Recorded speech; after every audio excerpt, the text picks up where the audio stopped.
मित्रों, आज हम आप सभी लोगों को नवरात्रि की पावन कथा सुनाने जा रहे हैं, जिसे अगर कोई भी स्त्री या पुरुष पूरे सच्चे मन से शुरू से लेकर अंत तक एक बार पूरा सुन लेता है, तो वह कभी भी गरीब नहीं रहता।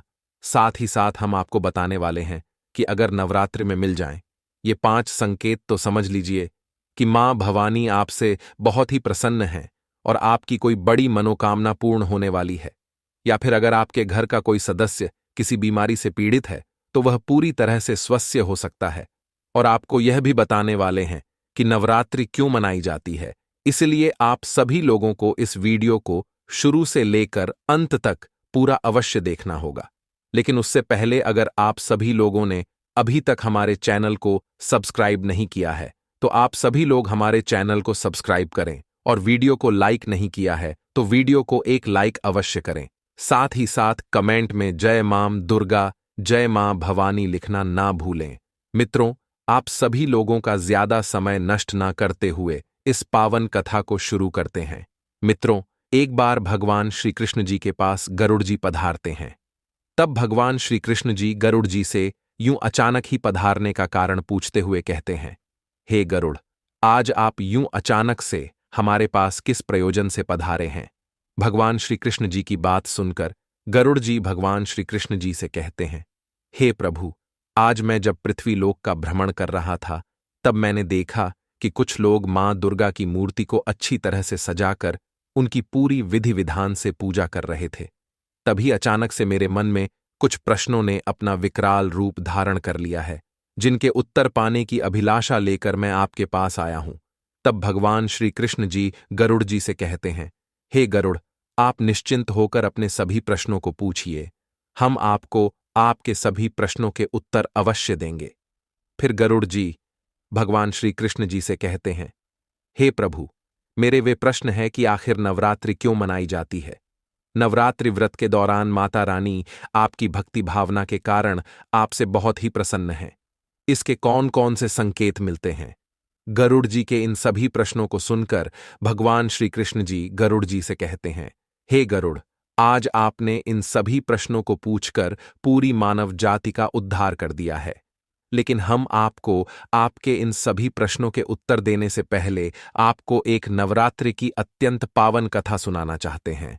किंतु आपको इस कथा को शुरू से लेकर अंत तक पूरा अवश्य सुनना होगा।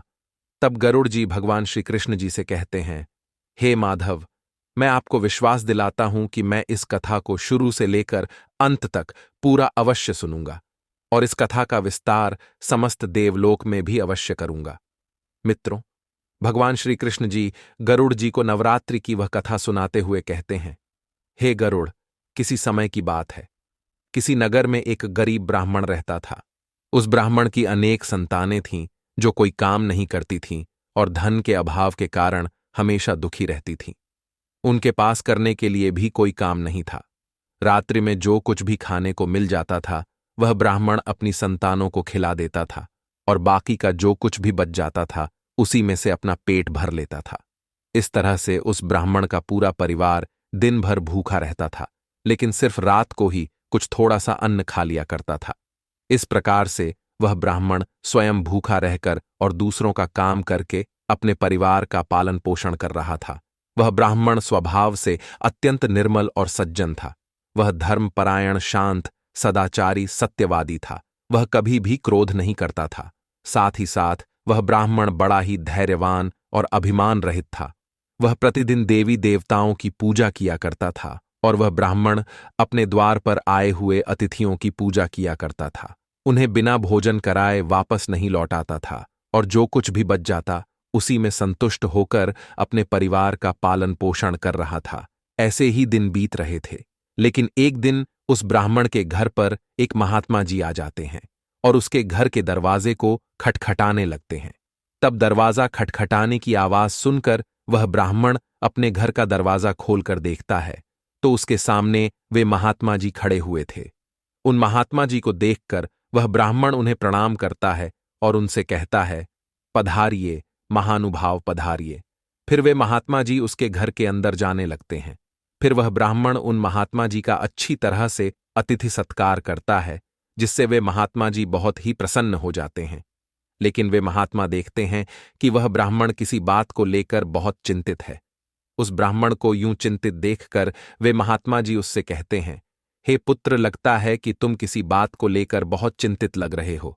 तब वह ब्राह्मण उन महात्मा से कहता है कि हे मुनिवर, यदि आप मेरे अतिथि धर्म से प्रसन्न हैं तो क्या आप मुझे मेरे एक प्रश्न का उत्तर बताने का कष्ट कर सकते हैं। उस ब्राह्मण की बात सुनकर वे महात्मा जी उस ब्राह्मण से कहते हैं, हे पुत्र, तुम्हारी चर्चा तो चारों तरफ है कि तुम एक बहुत बड़े दानी हो और तुम अपने द्वार पर आए हुए अतिथियों का स्वागत प्रेमपूर्वक से करते हो, इसलिए हम तुम्हारे पास आए हैं। तुम संकोच न करते हुए तुम्हारी जो भी शंका हो, प्रश्न हो, पूछ सकते हो। तब वह ब्राह्मण उन महात्मा जी से कहता है, हे महात्मन, आप कृपया करके मुझे यह बताने का कष्ट करें कि मेरी गरीबी पूरी तरह से कैसे दूर होगी, क्योंकि मैं इस गरीबी के कारण अपने परिवार का पालन पोषण नहीं कर पा रहा हूं। वह ब्राह्मण उन महात्मा जी से आगे कहता है, हे मुनिवर, मुझे धन की अभिलाषा नहीं है, किंतु मैं आपसे कोई ऐसा उपाय पूछ रहा हूं जिससे मैं अपने परिवार का अच्छी तरह से पालन पोषण करने के लिए समर्थ हो सकूं और मेरे पुत्र पुत्रियां भूख से पीड़ित होकर भोजन के लिए बहुत विलाप करते हैं, लेकिन मेरे घर में इतना भी अन्न नहीं रहता है कि मैं उन्हें मुट्ठी भर अन्न दे सकूं।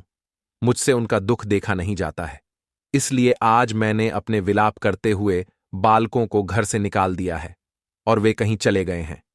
इसी वजह से मैं बहुत ही दुखी और चिंतित हूं, क्योंकि मैं धन के अभाव में ऐसा क्या करूं जिससे मेरे परिवार का पालन पोषण अच्छी तरह हो पाए, और ऊपर से अब मेरी पुत्री भी विवाह करने के योग्य हो गई है, किंतु मेरे पास उसका विवाह करने के लिए कुछ भी नहीं है। कन्यादान का समय भी बीतता जा रहा है। हे मुनिश्रेष्ठ, इसीलिए मैं बहुत ही चिंतित हूं। हे दयानिदान, आप तो बहुत बड़े विद्वान हैं, आप अवश्य ही मुझे कोई ऐसा तप मंत्र व्रत तथा उपाय बता दीजिए जिसको करने के बाद मैं अपने परिवार का अच्छी तरह से पालन पोषण करने में समर्थ हो जाऊं। ऐसा महाभाग्य हो सकता है। आप कृपया करके अपने ज्ञान बल से विचार करके मुझे कोई उपाय बता दीजिए। इस प्रकार से उस ब्राह्मण के द्वारा विनम्र निवेदन करने पर वे महात्मा जी बड़ी ही प्रसन्नतापूर्वक उस ब्राह्मण से कहते हैं, हे पुत्र, मैं तुम्हारे दुख का कारण समझ चुका हूं। तुम ज्यादा चिंतित मत हो, क्योंकि मैं तुम्हें अवश्य ही उपाय बताता हूं जिसे करने के बाद तुम गरीबी से मुक्ति पा सकते हो। मित्रों, भगवान श्री कृष्ण जी गरुड़ जी से कहते हैं, हे गरुड़, वे महात्मा जी उस ब्राह्मण से कहते हैं, हे पुत्र, अब तुम नवरात्रि के व्रत का अनुष्ठान करो, क्योंकि उस दिन से ही नवरात्रि शुरू हो गई थी। इस व्रत में तुमको मां दुर्गा की पूजा और हवन करना है, मां भवानी के मंत्रों का उच्चारण करना है। इससे तुम्हारी सभी मनोकामनाएं पूर्ण हो जाएंगी। ऐसा करने से तुम्हारी गरीबी पूरी तरह से नष्ट हो जाएगी। हे पुत्र, नवरात्रि नामक इस पवित्र तथा सुखदायक व्रत से बढ़कर इस पृथ्वीलोक पर अन्य कोई व्रत नहीं है, क्योंकि यह व्रत सदैव ज्ञान और मोक्ष देने वाला है, सुख तथा संतान की प्राप्ति करने वाला है एवं शत्रुओं का पूर्ण रूप से विनाश करने वाला है। और इस व्रत को भगवान श्री राम जी ने वनवास गमन के दौरान देवी सीता के वियोग में अत्यंत दुखी होकर किष्किंधा पर्वत पर किया था, और इसी व्रत के प्रभाव से उन्होंने महासागर पर सेतु का निर्माण करके रावण और उसके पुत्रों का संहार करने के बाद माता सीता को प्राप्त किया था। मित्रों, भगवान श्री कृष्ण जी गरुड़ जी से कहते हैं, हे गरुड़। इस प्रकार से वे महात्मा जी उस ब्राह्मण को नवरात्रि के व्रत के महात्म्य को सुना देते हैं, जिसे सुनकर वह ब्राह्मण बहुत ही प्रसन्न हो जाता है और उन महात्मा जी को अपना गुरु मान लेता है। फिर उन महात्मा जी से देवी दुर्गा के मंत्र की दीक्षा लेता है। उसके बाद वे महात्मा जी उसके घर से चले जाते हैं। फिर वह ब्राह्मण पूरे सच्चे मन से भक्तिपूर्वक नवरात्रि व्रत के दौरान माता रानी के उन मंत्रों का जाप करता है और अनेक विधि तथा उपायों से मां भगवती की पूजा अर्चना करता है। इस प्रकार से वह ब्राह्मण 9 दिन तक नवरात्रि के व्रत का अनुष्ठान करता है। फिर 9वें दिन के अंत में अष्टमी तिथि को अर्धरात्रि होने पर साक्षात महेश्वरी ने उस ब्राह्मण को दर्शन देती है और उस ब्राह्मण से कहती हैं कि हे पुत्र, मैं तुम्हारी भक्ति और पूजा से अत्यंत प्रसन्न हूं। तुम्हें जिस भी वर की कामना है, निसंकोच होकर अपने उस वर को मांग लो। तुम्हें जो चाहिए वह मैं तुम्हें अवश्य प्रदान करूंगी। लेकिन वह ब्राह्मण अपने सामने साक्षात मां दुर्गा को खड़ा हुआ देखकर उसके अंग अंग कांपने लगते हैं, उसकी आंखों से आंसू झलकने लगते हैं। वह ब्राह्मण मां दुर्गा के उस अद्भुत दिव्य स्वरूप को देखकर बहुत ही प्रसन्न हो जाता है। फिर वह ब्राह्मण मां दुर्गा को प्रणाम करते हुए कहता है कि हे मां, आज मैं आपके दर्शन करके ही धन्य हो गया हूं। माता, आपके दर्शन अत्यंत दुर्लभ है। आप तो सचमुच त्रिलोक सुंदरी, सर्वशक्तिमान, समस्त संसार की जननी है, और आज आपने मुझ जैसे साधारण भक्त को दर्शन देकर बड़ा उपकार किया है। वह ब्राह्मण मां दुर्गा से आगे कहता है कि हे मां, अब मेरे मन में कोई कामना नहीं है, क्योंकि आपके दर्शन से ही मेरे सारे दुख मिट गए हैं। किंतु हे मां, आप सिर्फ मेरे ऊपर इतनी कृपा कीजिए कि ऐसा कुछ कर दीजिए कि मेरे पुत्र पुत्रियों को पर्याप्त भोजन प्राप्त हो सके, जिससे उन्हें प्रतिदिन भूखा नहीं सोना पड़े। उस ब्राह्मण की विनम्रता और उसकी असहाय स्थिति देखकर मां दुर्गा मधुर मुस्कान के साथ उस ब्राह्मण से कहती हैं कि हे पुत्र, मैं तुम्हारी सच्ची भक्ति और तुम्हारे तप से बहुत ही प्रसन्न हूं, इसलिए अब तुम्हारी गरीबी का अंत होगा। तुम्हारा घर धन धान्य से भर जाएगा और तुम्हारे परिवार की सभी समस्याएं समाप्त हो जाएंगी। तुम्हारे पुत्रों को भी अच्छा भविष्य मिलेगा और तुम्हारी पुत्री का विवाह भी जल्द ही हो जाएगा। तुम्हारी पीढ़ियों तक सुख और समृद्धि बनी रहेगी। उस ब्राह्मण से इतना कहकर मां दुर्गा वहां से अचानक ही अंतर्ध्यान हो जाती हैं। उसी क्षण उस ब्राह्मण का घर प्रकाश से भर जाता है और उसकी गरीबी दूर हो जाती है। फिर देखते ही देखते उसके छोटी सी झोपड़ी की जगह एक विशाल महल खड़ा हो जाता है। उस महल में स्वर्ण मणियों और बहुमूल्य रत्नों का भंडार लग जाता है, जिससे उसकी सारी संतानें बहुत ही प्रसन्न हो जाती हैं। अब उस ब्राह्मण के पास अपने परिवार के पालन पोषण करने के अलावा इतना सारा अन्न था कि वह दूसरों की भी सहायता कर सकता था। ऐसे ही समय बीतता गया। फिर वह ब्राह्मण अपनी पुत्री का विवाह बड़ी धूमधाम से एक व्यापारी के साथ कर देता है। लेकिन वह ब्राह्मण अपनी भक्ति और श्रद्धा को कभी नहीं छोड़ता है और मां दुर्गा के प्रति आभार व्यक्त करता रहता है, क्योंकि मां दुर्गा की कृपा से ही अब उसका जीवन आनंद और समृद्धि से भरपूर हो गया था। उस ब्राह्मण से प्रभावित होकर उसका पूरा परिवार भी मां दुर्गा के प्रति भक्ति और समर्पण को अपना लेता है और वे सभी मां दुर्गा के आशीर्वाद से सुखपूर्वक से अपने जीवन का निर्वहन करने लगते हैं। मित्रों, भगवान श्री कृष्ण जी गरुड़ जी से कहते हैं, हे गरुड़, इस प्रकार से हमने आपको नवरात्रि के व्रत की कथा का महात्म्य सुना दिया है।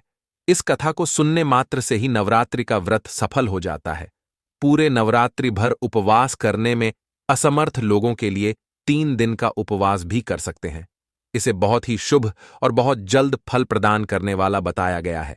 भक्ति भाव से सिर्फ सप्तमी, अष्टमी और नवमी, इन तीनों रात्रियों में देवी दुर्गा की पूजा करने से सभी मनोकामनाएं पूर्ण हो जाती हैं।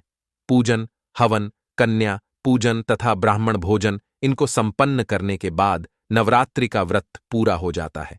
इस पृथ्वी लोक में जितने भी प्रकार के व्रत एवं दान हैं, वे सभी इस नवरात्रि व्रत के सामने बहुत ही छोटे व्रत यानी कि कुछ भी नहीं है, क्योंकि यह व्रत सदैव धन धान्य प्रदान करने वाला, सुख तथा संतान की वृद्धि करने वाला, आयु तथा आरोग्य प्रदान करने वाला और स्वर्ग तथा मोक्ष देने वाला होता है।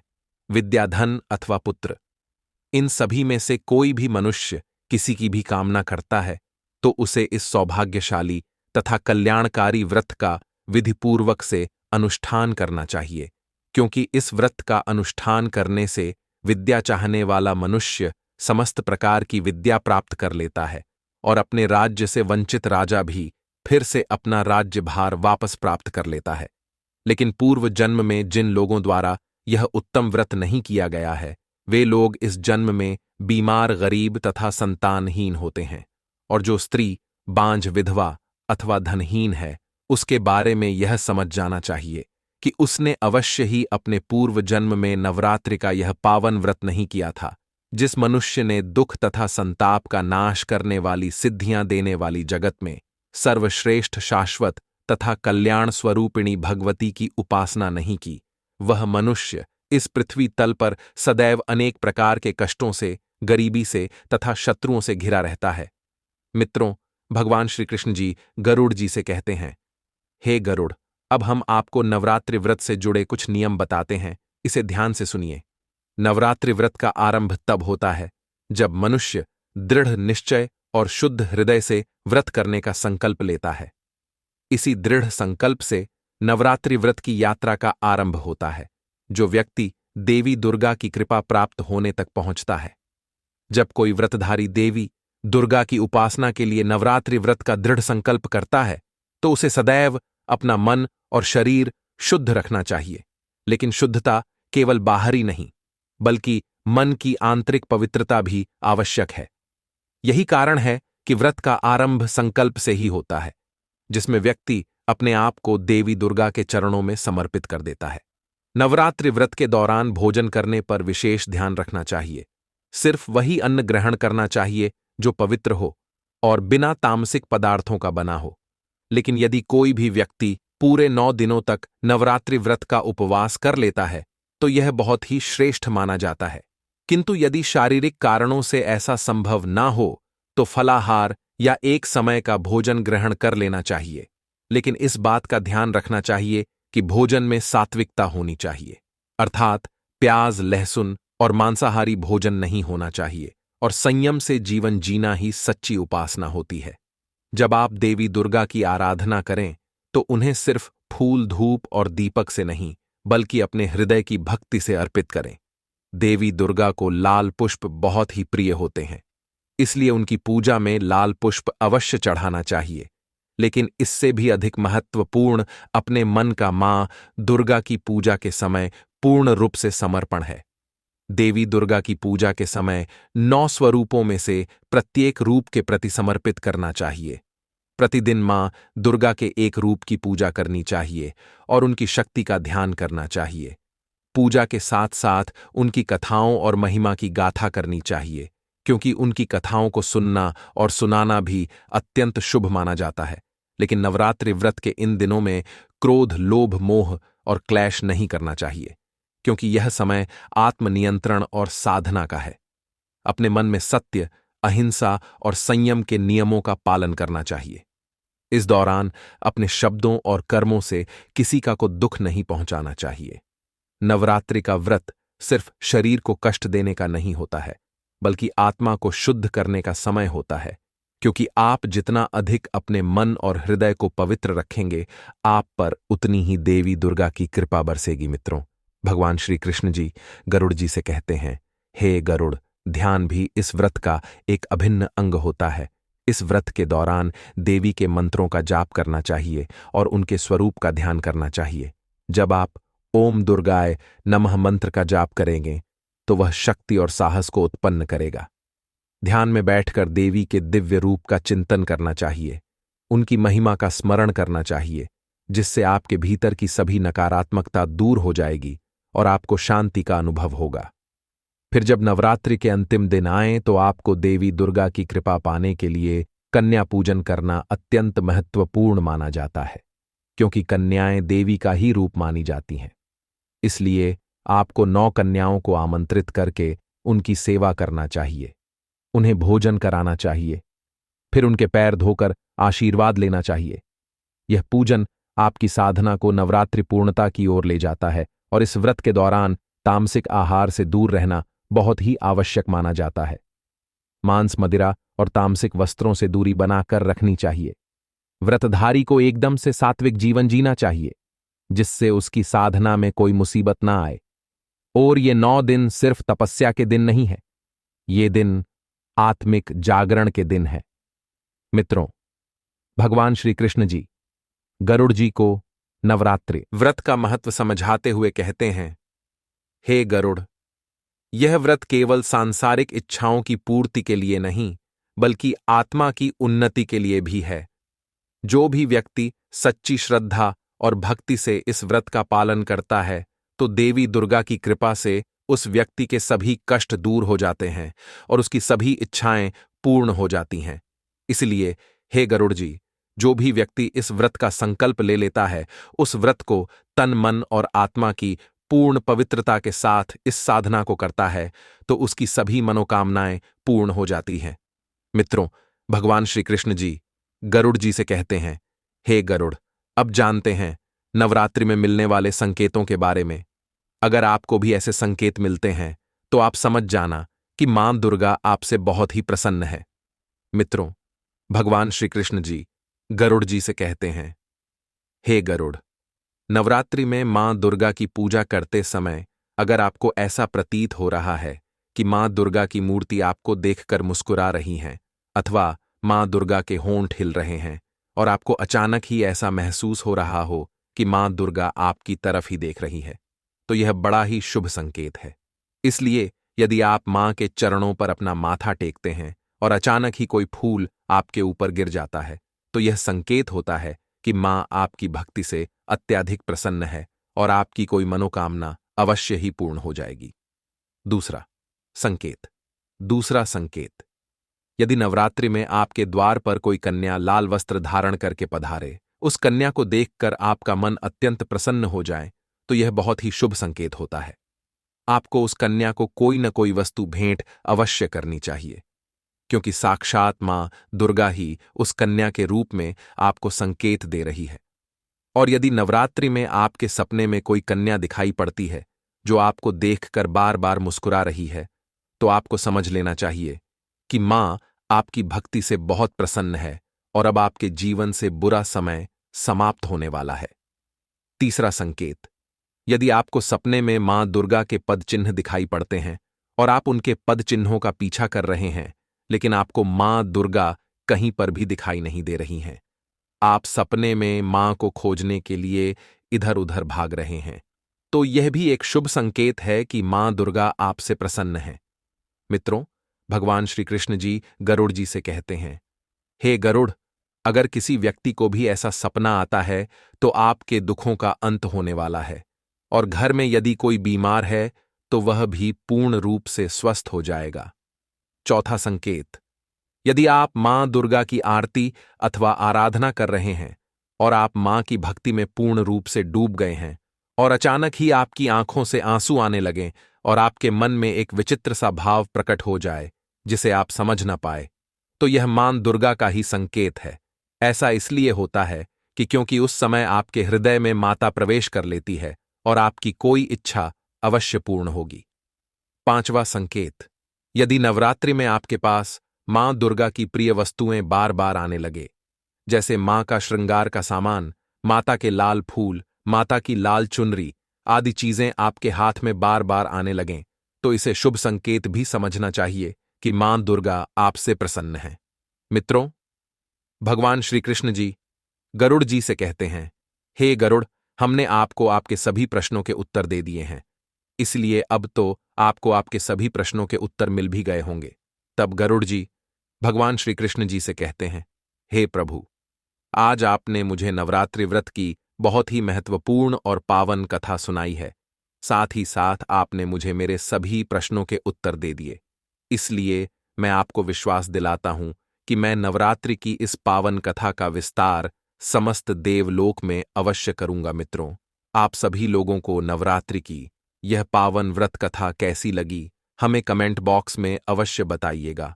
और अगर आप सभी लोगों ने अभी तक हमारे चैनल को सब्सक्राइब नहीं किया है, तो ऐसी ही ज्ञानवर्धक कथाओं के लिए आप सभी लोग हमारे चैनल को भी सब्सक्राइब करें और सभी वीडियो की नोटिफिकेशन के लिए नोटिफिकेशन बेल को भी दबाएं, जिससे आपको आने वाली सभी वीडियो की नोटिफिकेशन सबसे पहले मिल सके। साथ ही साथ कमेंट बॉक्स में जय मां भवानी, जय माता दी लिखना ना भूलें। मित्रों, वीडियो को यहां तक देखने के लिए आप सभी लोगों का दिल से धन्यवाद।